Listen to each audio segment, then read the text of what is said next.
Well,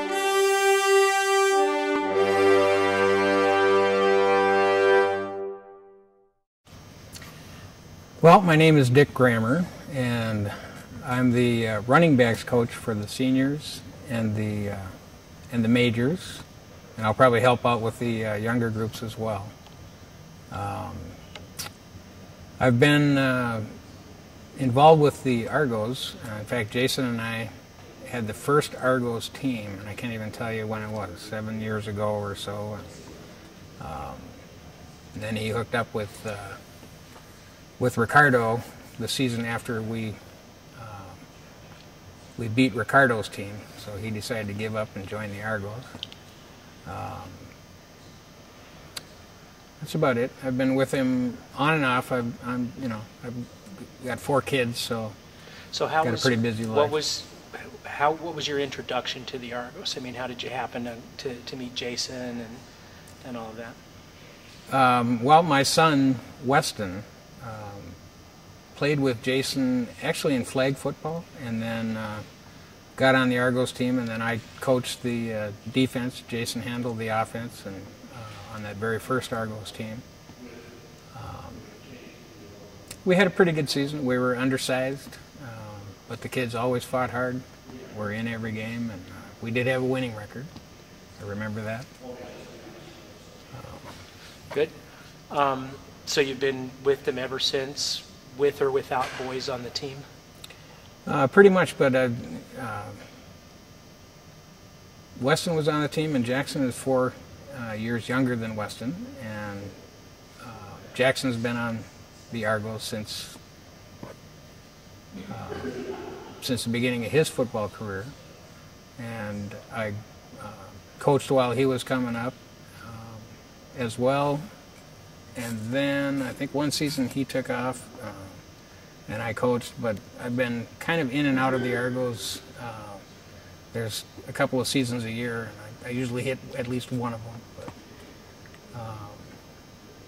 But now that Jackson's in high school, I'll probably be working with the Argos on a regular basis. And, did you, when all of this started, did you follow your sons to football, or did you lead your sons to football? Well, I was a football player myself in high school, and we had a pretty awesome team. In fact, senior year we were undefeated with 8 shutouts in I think 10 games. So I've always had a love for football, and I follow the pro game and the college game pretty well. But whether I led them to football or they I guess I had an influence, but I've never pushed them into anything. They have just a natural love for the game and natural abilities to play the game well. One of the things that's coming out in the story as I start to interview more people, or the question that I want to ask most everybody is, from your perspective, what is it that makes the Argos organization different than what you might see in other football organizations? Is there some secret here, or what is it that you think makes us so great? There's no real secret to the success of the Argos, other than we work on the fundamentals, and we work the kids hard, and we foster a real team atmosphere. And it's just, it isn't intangible, and I don't know that I can really divulge how that intangible works. But it is something very special, and it's something that you can immediately see when you get on the field and you see the opposition and you see the Argos. There's a difference that's palpable, and it's really fun. Love it. Cool. One of the ideas here, again with the story too, I'd love your perspective on this, and something that I saw, and the whole reason I'm doing this project in the first place, is that the idea that we're working with this group of boys in really key developmental ages, 9, 10, 11, 12, 13, and on up, but that transitional period of time in their lives. and that somehow within this great organization that it sort of serves as a rite of passage for these boys somehow, that there's something that they're getting out of this that's going to serve them in their life, and that this experience is a rite of passage. Do you feel that somehow, or do you sense that that exists in this organization? I absolutely do.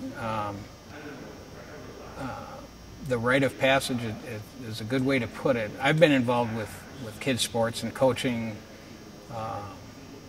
at the young levels from, I think the youngest I've coached is like 5 or 6 years old, you know, all the way up through the high school years.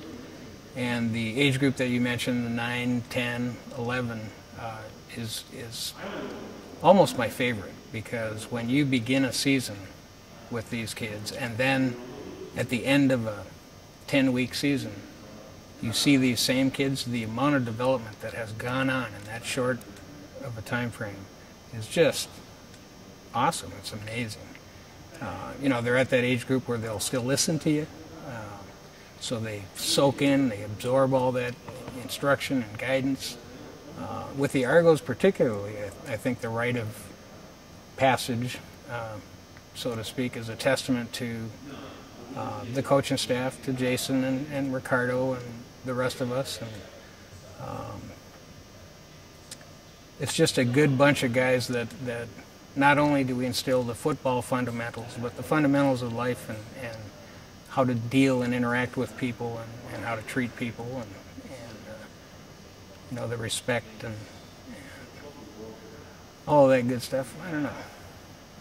That's exactly what I see and feel as a parent. You can cut out all that extra. I won't take more of your time, but one last question. Do you have any goals or objectives this season different from any other season, or what do you hope out of this season? It's pretty spectacular. I mean, we got this 150 kids out here. Yeah. Talk to me about that this season. What do you think? It's pretty incredible, and last season was the same, where we had, at least in the older groups, we had the 3 majors teams and 2 seniors teams, 5 teams practicing on the field all together, which is a great advantage for these kids, because a lot of the other teams, if it's just a single team, it's really tough to get a competitive practice in there. But with 5 teams, we can do that pretty readily. As far as goals for this season, over and above any prior season, not really. I mean, the goal is to develop these kids to play the game the best way that they can. Some people say it's not whether you win or lose, but it's how you play the game. But the Argos always play to win the game. Winning's not everything, but it's what you're going after. And as far as the season, our goal is to instill that winning attitude among these kids, and of course go on and win the national championship in San Diego and all that. But that goal is the same every year. It's just to get the most out of these kids and get them to be the best they can be.